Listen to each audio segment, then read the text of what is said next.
प्रणाम। आप सभी के हमरा चैनल में स्वागत बा।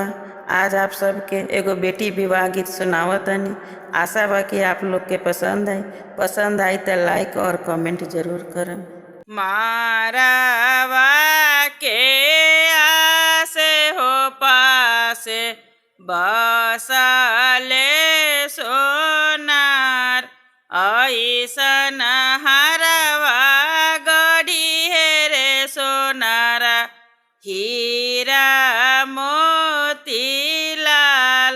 ऐसन हरवा गढ़ी है रे सोनारा, हीरा मोती लाल, ऐसन नथिया गढ़ी है रे सोनारा, हीरा मोती लाल,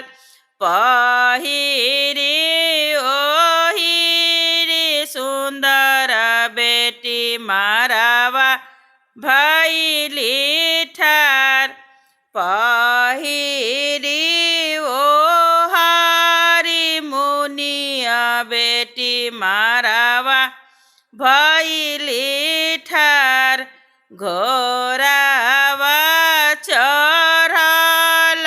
अंजनु दुल्हा मन मुसुकास,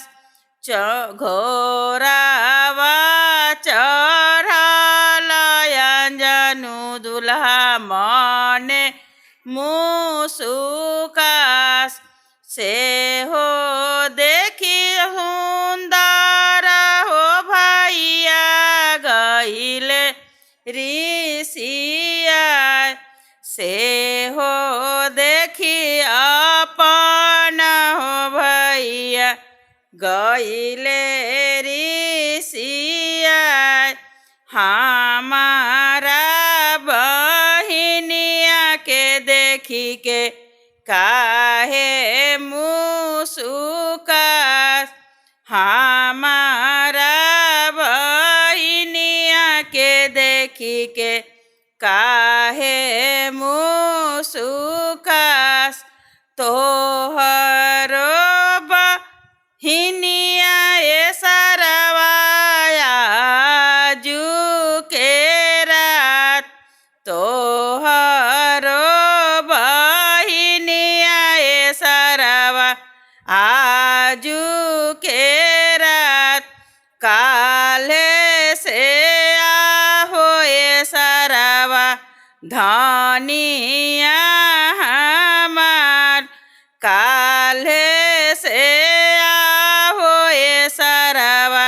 शुभ